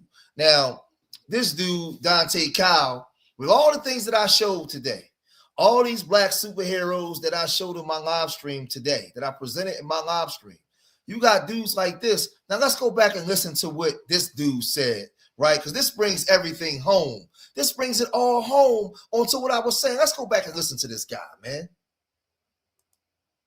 Calling out other Black people all day. And call tethers all day. I don't see no work against none of these, nothing. All I see is calling out other Black people all day. That's divisive as questioning. Where you from? Where was you born? Nigga, gotta show you your freedom papers? Damn, massa. I gotta show you the freedom papers? Who is these niggas on this nag? Even's over there trying to check a nigga blood. Want to check a nigga papers. Sound like ICE. Another 3-letter organization. Healing and perspective, or hate speech and fear mongering. But a lot of us only know how to be in community with abusers. So when they're talking about healing, talking about organization, we start talking about inclusion. We start talking about mass communal practices. You've never seen that. That's not your experience. That's not where you feel comfortable. Now he's talking about inclusion, and I just showed you guys the two fathers of AI technology who was excluded to the point where even immigrants come here and make fun of us because they don't even know our inventions and innovations, right? We've had our arms open wide for so long that we forgot to take care of ourselves and protect ourselves, to the point where you even got dudes like this talking like, the thing is, he's so ignorant because he doesn't know any better. He's been conditioned, so used to taking care of everybody else that he don't even know how to take care of himself. Listen to what he's saying when he talks. Claims, checking niggas' verification. What hood is this? What hood is that? Now, if we was gangbanging and other, it would be a problem. But it's not a problem when a nigga asks where you from, and it's on the internet, and it's on the basis of a culture that we created out of oppression. You don't want to let other niggas participate in your culture because they come over here and degrade him. And you know the business of colonization better than anybody. These niggas is brainwashed. I'm not going back and forth with no nigga that come here from another country in search of the American dream when I know nightmare. I'm not going back and forth with no nigga that think he finna get some favor from these white people. I see you niggas that's born in America do this. Michigan head coach. That nigga ain't no tether. Stephen A. Smither. How many niggas have we seen tap dance and degrade Black people that are from America, born in America? When niggas do it from abroad, I don't say it's an issue with them. I know that they're brainwashed by the system because they went through colonization over there just like we went through it over here in Africa, because Europeans are destabilizing their countries, inserting capitalist dictators, fascist dictators in more democratic socialist societies, toppling governments, and then sending the niggas fleeing. Where do they go? To America. And what do? They come through with their religious minds, with their colonized minds, and destabilize Black American revolutionaries. Now hold on. Now y'all just heard what he just said. Now compare and contrast to what I just showed y'all. Everything that everything that the W man in this system has done to marginalize us in the community, everything, hold on, let me do this real quick. Everything that they've done to marginalize us in the community, everything that they've done to make sure that FBA Americans don't know their history, why the F would we want other groups to come here that look like us to come here and actually double down on what the W man was doing? Why would he listen to what he said? Listen to him, y'all. Listen to him. Dictators in more democratic socialist societies, toppling governments and then sending the niggas fleeing. Where do they go? To America. And what do? They come through with their religious minds, with their colonized minds, and destabilize Black American revolutionaries because they don't know no better. And it's a bunch of niggas in America that don't know no better. Now, he just said that they come here and do that because they don't know no better. So he relegated them down to children. So you got grown children coming over here to destabilize all our Black revolutionaries in our communities. And watch what he say. Watch what he say. They only are used to being in community with abusers. We have been oppressed in this country for 400 years. Some of us don't know how it feels not to be oppressed. Some of you ain't comfortable if you're not oppressed. You've never created an idea of what freedom looks like for you. Black Americans, and I advocate for this. Nigga, me and Big Cat are the blackest of Black Americans. We are true to the Black American experience. We are proud. We also understand that our story doesn't start here nor end here. The Panthers were Pan-Africanists. Marcus Garvey was a Pan-Africanist. All the leaders and things that came before you that gave you the blueprint to feel revolutionary. Now he's naming people that practiced Pan-African in the past. I practiced Pan-African. We're in a different time in a different world. We adjust to the times that we're in. We're not in those days no more because we found out what A. Philip Randolph was warning us against 100 years ago about these groups that come here and don't join our struggle, right? Don't become American citizens and want to benefit and want to, everything we fight for, they going against. We already understood this, right? So now the reason why I'm showing this video again, because it shows, it highlights everything that I showed today in this live stream, right? Everything that I talked about today in the classroom. We're also thinking about global movements, mass communal practices instead of micro movements. This guy is now hold on. Let me go over real quick. Let me go here real quick. Because this stuff is important. This stuff is important, right? Let me go here. Hold on. Where is it? This stuff is important because he wants us to overlook. He wants us to overlook our history in order to make these people accommodate them when they're here illegally. So let's go back again. Let's go back again to another one of our creators, an FBA creator, real quick. October of 1925 in Phoenix, Arizona, when it was still a small agricultural city. Consider the fact that widespread air conditioning did not exist at this time. Not a stranger to segregation, Chappelle attended primary school in an all-Black one-room schoolhouse, then high school at an all-Black Phoenix public school, where he was top of his class when he graduated in 1942. He was then drafted to serve in the segregated 92nd Military Infantry Division and was wounded twice during the Italian campaign. After the war, Chappelle attended Phoenix College and received an associate's degree in electrical engineering. And then at the University of California, Berkeley, which was funded by the GI Bill, where he received a Bachelor's of Science in Biology in 1950. He taught biochemistry at Meharry Medical College for several years, during which he began research into iron recycling by red blood cells and anaphylactic shock. These studies got him noticed by the biochemical community, and he received several offers from prominent schools to complete his graduate studies. Chappelle completed his master's degree at the University of Washington in 1954, and he worked towards a PhD at Stanford University for 4 years until he left to accept a research position at the Research Institute for Advanced Studies in Maryland. During his master's and PhD studies, Chappelle made several important contributions to our understanding of proteins and their building block, amino acids, including how humans convert one amino acid into another. But it was at the Research Institute. Mind you, this is a foundational Black American. What they don't teach you, I need y'all to pay attention. right? I need y'all to pay attention. For advanced. And this is off my Urban Nerds channel. That's my partner, Marvin Burrow. We was doing this. We made this video 5 years ago. Studies and later positions where he made his most influential discoveries and inventions. Chappelle began his work at the Research Institute of Advanced Studies in 1958, just 1 year after the launch of the Soviet satellite Sputnik and the height of the space race, when federal funds were pouring into aerospace research and development for the American space program. Chappelle's research focused ensuring safe, breathable air for astronauts. And he found that launching plants into space with astronauts can minimize a spacecraft's risk of poisoning its astronauts with carbon monoxide. In 1963, Chappelle was hired by Hazleton Laboratories in Virginia, which held contracts with NASA. There, he studied how we could detect life on other planets like Mars by studying extraterrestrial soils for microbial life. To do this, Chappelle invented an important assay that science still uses today, the ATP fluorescent assay. This laboratory tool uses or detects living cells using the same proteins that fireflies make to glow, and it continues to be used by researchers around the world. Here's how Chappelle's test for extraterrestrial life works.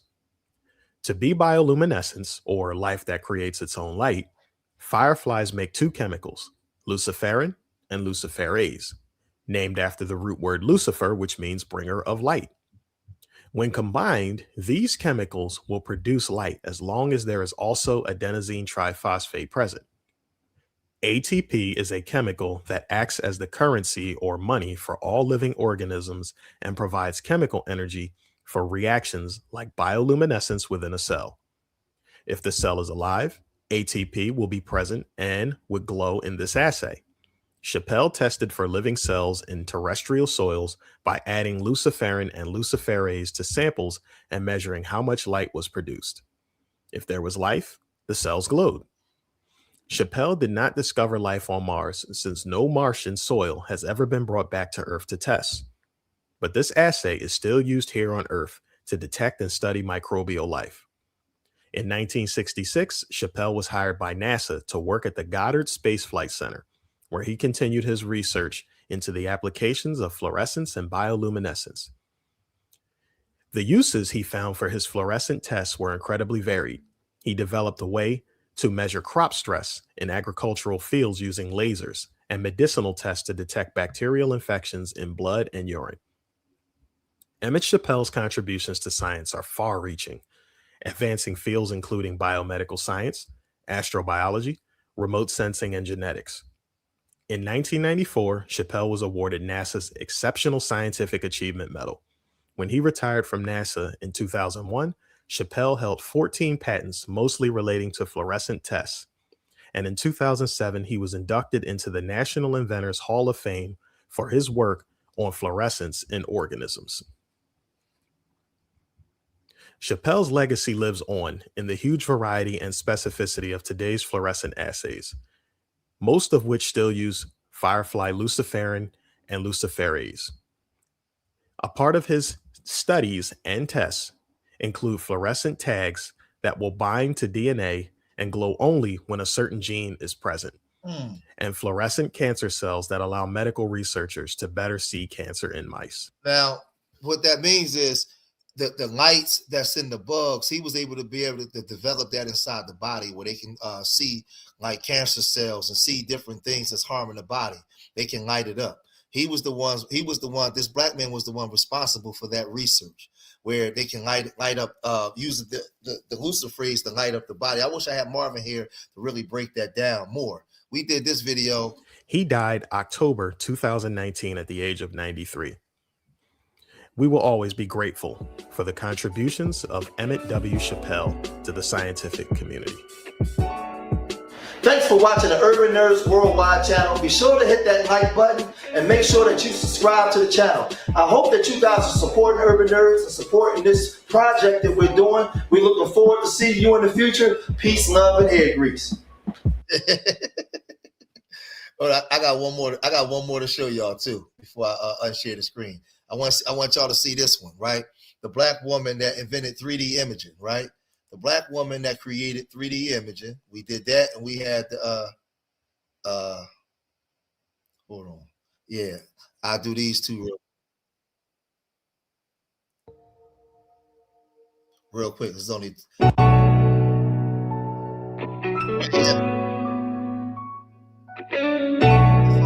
all my Urban Nerds channel.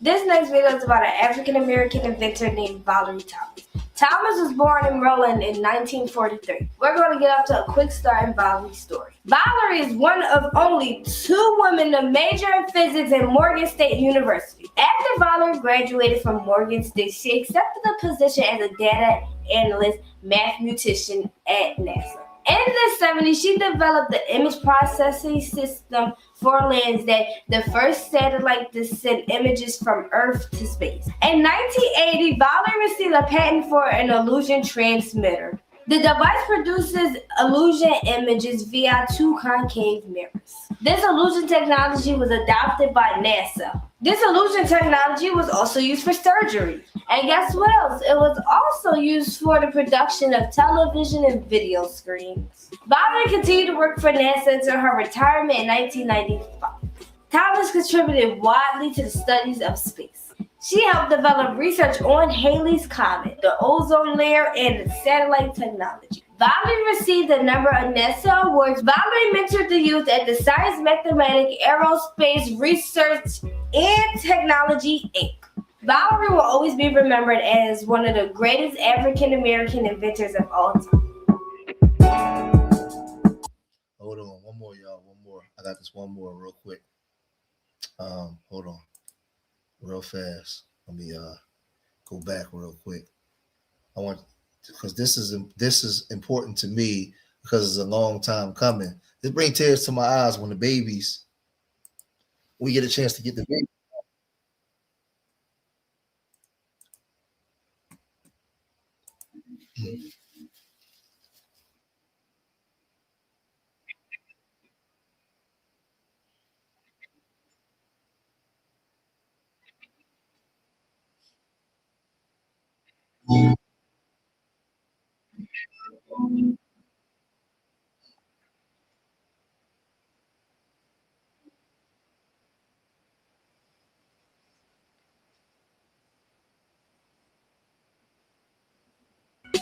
Daisy Bates was born November 11, 1914 in Little Rock, Arkansas. In 1941, Daisy Bates married Christopher Bates. In 1942, the couple established the Arkansas State Press, a newspaper which advocated for civil rights. Daisy Bates and her husband chronicled the 1954 Brown v. Board of Education case. This led to the integration of the Little Rock Central High School. She was named Woman of the Year by the National Council of Negro Women in 1957.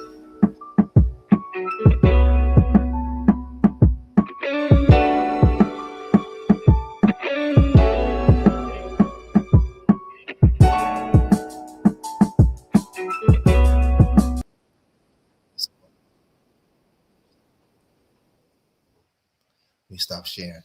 Yeah, it always gets to me when we get the babies, man, and we start, we giving this information to the children and raising them up on that knowledge, right? Yeah. You would say, oh yeah, Daisy Bates, yeah, she was real. Daisy Bates, Barbara Johns, Benjamin Hooks, they was all, did a lot of things, man, to help us to move us forward. We've been out here teaching this stuff for a long time. And so a lot of times, when you're teaching it, you feel like the people ain't listening. Hold on, man.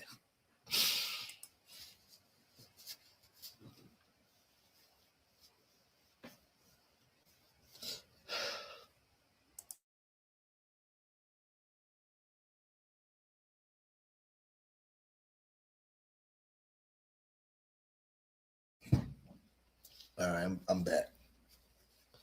You just feel like the people not listening. And you know, you go to these funerals, you work with DA's office, you go into these youth prisons, and you see these kids just out of control, and you trying your best to save them.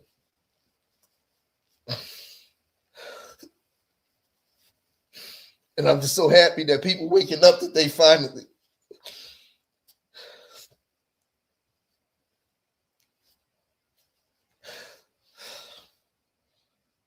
You know, when you on the ground and you in these programs and you see these single moms come through and these parents, they having to bury a child. Like a lot of people not on the ground really doing work. They online, like when you outside and you intermingling with your people for real, and you out there trying to wake them up and they not listening. You going into these prisons, you going into these courtrooms, and you seeing these young children, they being sentenced and they're not even having psychological evaluations. Like what they do for little white children, they're not doing for little black children in these courtrooms. Like there's just so much stuff that go on behind the scenes that people really don't know. And when you get out there and you really start doing it, it's sad. And a lot of times, you know, you're doing the work and you feel like it's going on deaf ears. People not listening.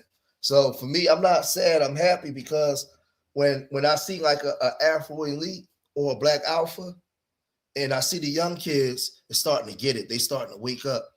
It lets me know that like a lot of stuff that we try to do is not for nothing. Like, you know, we went outside on in the Hug the Block programs and stuff like that to all those dangerous corners. We was on them dangerous corners where the gunshots is going. We was outside at that time when nobody was outside. We was there. We was pulling up. You know what I mean? You know, so it's good to see the youth waking up. The youth waking up. Like I said, if you create programs in your city and you go into these courtrooms and you see how these young boys are being sentenced as opposed to these other groups, you see like a lot of these kids don't even have they don't have a proper representation. It's just they're not being educated right. There's a lot that go on just sentencing a child or being in the prevention business, meaning before you see this child. When you see what's happening in the courtroom to these other children, now we're going out here to prevent this from happening to these other ones, from the generation coming behind them, right? And when you out there, you feel like, man, you don't have no support from the community. You don't have no support. It's hard. It hurt. It hurt because a lot of people, they just do internet stuff. No, we do real life stuff outside for real, right? So I take this personal. I take this personal. I don't do this just for entertainment. I do this for the kids for real. Like that's Urban Nerds for real. This is Hakeem for real. We outside for real, right? Outside in the streets, you know. So I'm happy that we do got an FBA thing. And like I said, we was teaching this stuff a long time ago and trying to wake our people up. And it's been a long time coming. Like to have so many people show up and to be able to maintain over almost 400 people in the room while you're doing this mean a lot to me. It mean a lot to me. It mean a lot to me because it means that finally people are listening and not just listening. They want this information now. They want this information now. Right. And this is the first step. This is the first step. So it's more than just FBA. It's a lifestyle. It's learning how to talk to each other, learning how to treat each other. I'm learning. I'm a work in progress every day to try to be the best version of George, to be the best version of myself. So I don't mind crying in front of the people because this is my true emotions. This is how I feel. I love Black people for real. It hurt going to funerals and seeing 16-year-old and 17-year-old boys blowing each other away. Right, and then we not paying attention to the Black boys and girls that's doing good. They not getting highlighted, right? And you sitting here in the middle just watching this stuff, man, and trying to figure it out.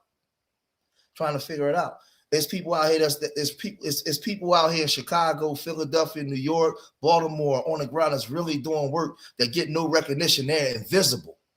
They're invisible, and they're trying to help your children. But a lot of you, not everybody in here, but a lot of you out there, you'll spend hundreds of dollars on getting your hair done or going to Cancun or doing this instead of donating to those grassroots programs that's trying to help to change the trajectory of your child.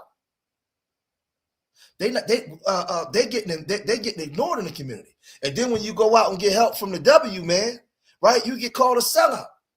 You get called a sellout. That's because you're not getting the help from your own community. So FBA has to become a lifestyle from the people, man.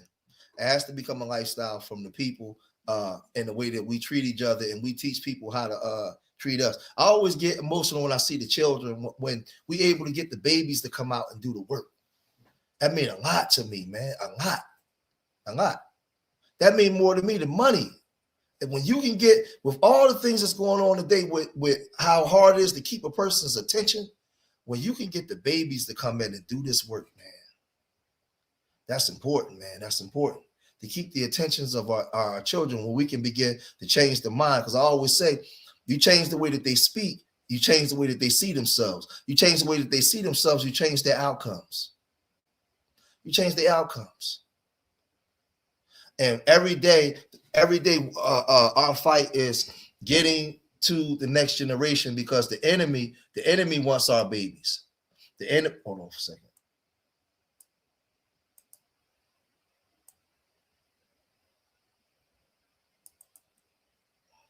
The enemy wants our babies.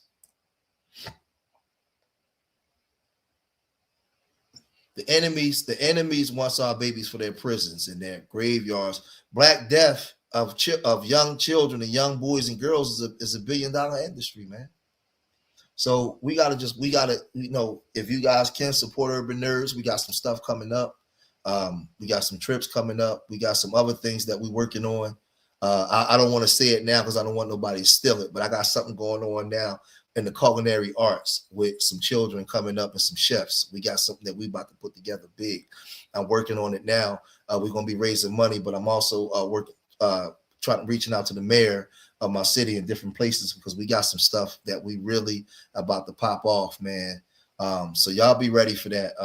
I'm working on my next live stream, maybe Monday or whatever, but it's coming, man. And listen, man, thank y'all for supporting, man, and being here and just staying to get this information, because the important part of staying is you guys learn something that you didn't know, and you can't unlearn this now. You know it now. The hard part is it's harder keeping the attention of adults than the babies sometimes, man. But now you guys learn something that you can't unlearn. And now you add to the FBA armor, right? Of knowing that they went out of their way to make sure that you don't know this knowledge, that you don't have this knowledge. Some people just do this for entertainment. I don't do this for entertainment. I don't care if people take the clip and say, oh man, George was crying. I sure was. And I'm going to cry tomorrow and the next day, because I'm tired of black boys dying and black mothers crying. I'm tired of it. I'm tired of black kids busting their behind and not getting the recognition that they deserve. I'm tired of the elders of our past not getting the recognition that they deserve. And we're not being painted in the light that we should be painted, where others can come here and see who we really are. And now they can have a proper consciousness of who we are, right? I'm tired of having people have preconceived notions of who we are based off of a lie. And we're manifesting behaviors based off of that line. I'm tired of it. So if you see these tears, these is tears of me seeing our people are finally waking up. And maybe maybe you guys out there are sick and tired of being sick and tired. Maybe y'all are tired of it. And y'all saying enough is enough. Maybe y'all got a dead brother or a dead uncle or a sister or somebody whose life been snuffed out by us perpetuating a lie and manifesting behaviors that's not even ours. Manifesting behaviors of Jack Sparrow and the Pirates of the Caribbean, right? That came here and did the things they did to us. Now we doing it to each other because we believe the lie. We're responding to something that we're not. So maybe those tears I have, right, that was running down my face, right? Those are the cries of the ancestors that saying it's time to wake up. It's time to wake up. It's time to change the trajectory of our community. The bar was down here. It's time to raise the bar. What is the bar for Black boys in the communities that we come from? What is the expectations of young Black boys in communities that we come from? What is their expectations? How high is the bar set? It's time that we change the trajectory of our community. You want Black mothers to stop dying, stop crying from Black boys dying? We got to raise the bar. We got to raise the level of intelligence, the level of awareness, the level of knowing who you are, Because they blurred the lines between truth and lies. If they can get you to believe a lie, and begin to manifest behaviors based off that lie, then that lie becomes your truth. And it's destructive. It's destructive. And we got to change that narrative because it don't belong to us. I was caught up in that web too. For many years, I was caught up in that web of deception, of seeing my brother as an op, not having my mother in my life, right? Coming up through dysfunction and believing that my whole life was centered around a rainstorm. The sun never shines. And when we come to these social media spaces, we come with all of our trauma. And that's why Black YouTube is so filled with trauma based. And I gotta go away from this kind of content into the trauma base in order to get 55,000 subs. Because I couldn't get 55,000 subs when I was trying to save the babies. Because we so traumatized, we're not even paying that no mind. The very thing that we say we want, when it's given to you, you don't even gravitate towards it because you gravitate towards the trauma because that's normal to you. And we got to change that mindset. We got to break that cycle. And that's why FBA is here, to break the cycle. To break the cycle. Enough is enough. Enough is enough. So those are what those tears are for. Because I'm looking out there and I'm saying, damn, I was scared when I started sharing our inventions and the things we did because I really believed. I'm gonna be honest, 400 people in the room. I said to myself, George, when you start showing this stuff, it's gonna go down to 100 people. I was afraid, but the Most High showed something to me. In my doubts, I was doubting. He said, stop doubting. The season is here. You asked me for something years ago, and I told you I would give it to you. But everything is done in due season. Everything is done in due timing. I have to first build you up to make sure that you are ready and you are mature enough in order to disseminate the message. So while I was impatient, because I wanted to see our people do better, the Most High was saying no in due time. So today, I was able to see that I can actually show this stuff and people will pay attention. So that's what those tears are for. You guys can see the babies. The babies are willing. As long as adults, we're willing. The babies are willing. They're willing to be taught. And when you get them, those young girls there, and you show them who Valerie Thomas is, and you show them who Patricia Boff is, and you show them who Alice Ball is, and you show them who Daisy Bates is, and you show them who these powerful Black Barbara Jordan, these powerful Black women, you should see how their faces light up. And they say, oh my God, I didn't know.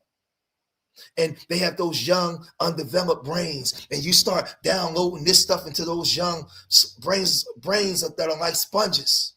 And now you building up these powerful women that those lies and deceptions can no longer penetrate through their minds. They're not listening to that no more. You building up these young sister soldiers, man. And then you go over to the young men and you tell them who a George Carruthers is. You tell them who a Percy Julian is. You tell them who a Richard Spikes is, right? You show them who all these people were of old and the people that they come from. And their eyes start to light up and say, oh man, you mean to tell me the first lights, three lights for the cars, red, yellow, and green was created by a Black man, right? The first modern sneaker and shoe was created by a Black man, right? Elevator doors as a black man, right? They start looking at you like you crazy. Because what you're doing is you're undoing the lie, right? I'm like that genie in the pot, and I'm stirring up information, and I'm reprogramming the babies, reprogramming. And that's what we got to do. We got to reprogram ourselves. So that way we can do better. So that way we can have better expectations for ourselves going forward. Because remember, we teach people how to treat us. We teach people how to treat us. So now the ball was in our court. And guess what? Now that we said that we FBA, the whole world is watching. And they waiting. They want to know if it's going to be a fad, if it's going to be something that we just going to holler about for the next year or so, or will it be around 20 years from now, to the point where we done force people to treat us the way we desire to be treated. It's going to be up to us. It's going to be up to us. But I believe that I am planting a seed today. George Macon, I am planting a seed today for my grandchildren and great-grandchildren to come after me. Because they will say each day, every hour, every minute, as the earth spins on its axis, history is being created. Black history is being created. How will you be remembered in Black history? What have you done? What's your legacy going to be? Right? You're in time right now. Everybody's watching me now. What are they going to say about you in your eulogy? How are you going to be remembered? What did you do in your lifetime to advance your people forward and to make humanity better? What did you do? Huh? What did you do? So remember, I love my people more than they hate themselves. And I pray to the universal creator Most High that these words are enough to inspire you. These words are enough to make you look at yourself in the mirror and make change. These words are enough to make you look at your children and know you have to make change. I hope that when you came here for information. And when you leave here greater than what you was before you came. You leave here edified. I hope that you share this information on all the social media mechanisms that we use to get the message across. It's time that we have these conversations, man. Right? Have them with your children. Have them with your nieces, your nephews, your grandchildren, your wife, everybody. It's time to raise the bar. It's time to have expectations, positive expectations. Raising the bar and having positive expectations don't mean you uppity. That just means you want better for yourself and for those that's coming behind you. You are a seed planter and a servant. You are a servant to those who haven't gotten here yet. And your job is to plant seeds and serve, so that way their role will be easier and that they will have a frame of reference of what their service would be for those coming behind them. So I am in service to you. Remember, I love y'all. Till the next time. Peace.